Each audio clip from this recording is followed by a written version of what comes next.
Hola, hola chicos, ¿qué tal? Bienvenidos una vez más a su clase de química. Mi nombre es Geraldine, miembro de la Liga STEAM, y hoy vamos a pasar una clase respecto a fórmula molecular y fórmula empírica, parte 2. Vamos a aprender y recordar cosas que son muy importantes, como la fórmula empírica, la fórmula molecular, la composición porcentual, y lo más importante es que en esta clase vamos a hacer ejercicios aplicativos que nos van a ayudar a comprender y consolidar estos conceptos. Entonces es importante que traigas tu cuaderno con tus apuntes, un lápiz para tomar nota, tu tabla periódica y una calculadora que te va a servir para hacer unos pequeños cálculos. Además de muchísimas ganas de aprender. Entonces, comencemos. Bien chicos, entonces vamos a hacer un pequeño repaso de todo lo que hemos visto en la clase anterior. Comencemos con fórmula empírica. La fórmula empírica, si bien recordamos, es la proporción más sencilla entre el número de átomos de los distintos elementos que lo forman. En cambio, la fórmula molecular nos expresa el número real de átomos que forman esta molécula. Además, pudimos ver que la fórmula molecular puede coincidir con la fórmula empírica o ser un múltiplo de esta. ¿Cómo? Vimos el ejemplo de la glucosa. La glucosa tiene la fórmula de carbono 6, hidrógeno 12, oxígeno 6. Y puede ser un múltiplo, es un múltiplo de la fórmula empírica, cuya fórmula empírica es carbono, hidrógeno 2 y oxígeno. Pero también tenemos sustancias que pueden coincidir en fórmula empírica y molecular, como el ácido fosfórico. Como podemos ver, la fórmula empírica es hidrógeno 3, fósforo y oxígeno 4. Y la fórmula molecular, del mismo modo, es hidrógeno 3, fósforo y oxígeno 4.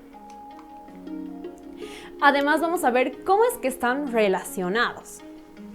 Bueno, la fórmula molecular es igual a N por la fórmula empírica. Esta N es un número adimensional, que es la corrección de la fórmula empírica.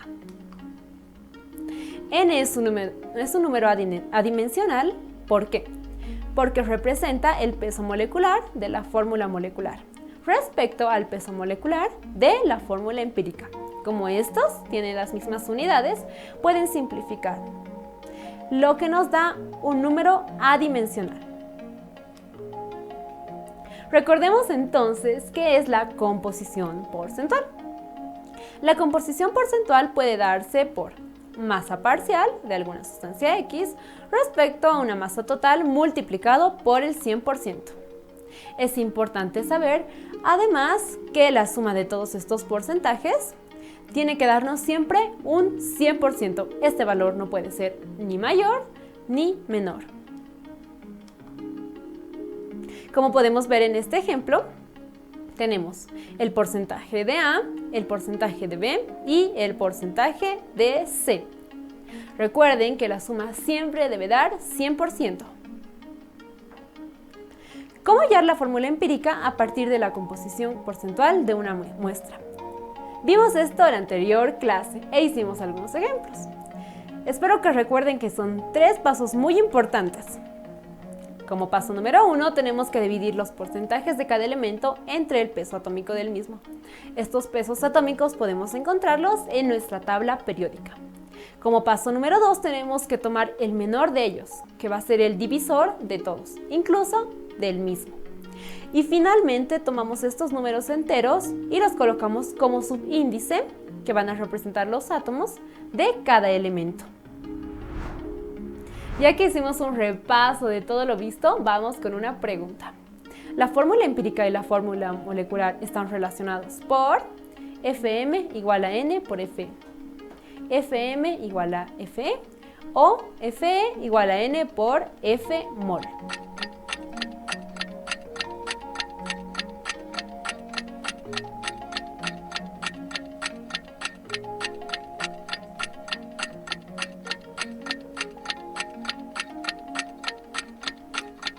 Tiempo.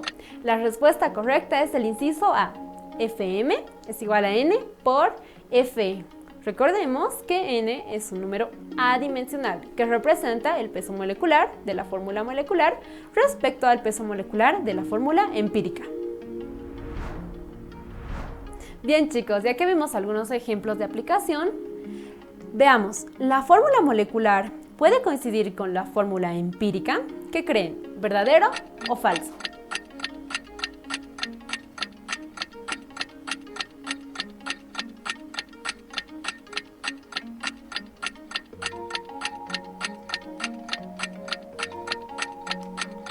Tiempo, la respuesta correcta es verdadero.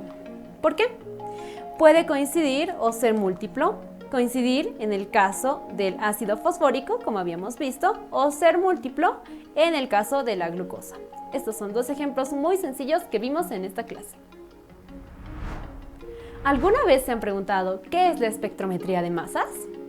Pues es una herramienta analítica enfocada principalmente a determinar la distribución de las moléculas de una sustancia en función de su masa. Puede sonar un poco complicado, pero vamos a comprenderlo. Nos sirve para poder determinar los elementos que forman un compuesto o el contenido de los isótopos de este mismo elemento. ¿Cómo es que funciona? Pues tenemos una muestra que se vaporiza. Pasa por un cañón de electrones donde se ioniza y finalmente va a un imán. Este imán hace desviar los iones más pesados y los más ligeros. Por supuesto, los más ligeros tienen una mayor desviación. Finalmente, podemos tener un detector, que lo que detecta es la desviación de los iones. De esta forma podemos obtener la información suficiente para conocer la composición química de nuestra muestra. ¿Y esto cómo se aplica? Pues una medición precisa de la masa puede ser usada para comprobar o validar las fórmulas empíricas, que es lo que vimos en esta clase. Bien chicos, vamos con una pregunta más. La fórmula empírica usualmente se determina de forma experimental, ¿verdadero o falso?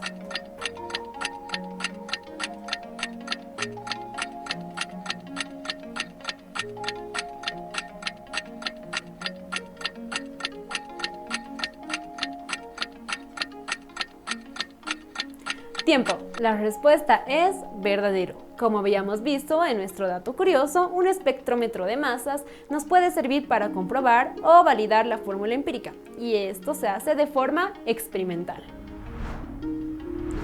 Muy bien chicos, la clase ha llegado a su fin, pero vamos a recordar un poco de lo que vimos. Vimos la fórmula empírica, que es la relación más sencilla de átomos de los elementos de un compuesto. Vimos la fórmula molecular, que nos da o nos muestra el número real de estos átomos. Vimos y recordamos además la composición porcentual, que es la masa parcial de una sustancia respecto a una masa total por el 100%. Además, lo más importante es que vimos la aplicación de todos estos conceptos para poder consolidarlos y comprenderlos mejor. Bien chicos, eso es todo por hoy. Me despido esperando que siempre repasen sus apuntes y continúen practicando y aprendiendo acerca de química. Mi nombre es Geraldine, soy miembro de la Liga STEAM y nos vemos la siguiente clase. ¡Chao!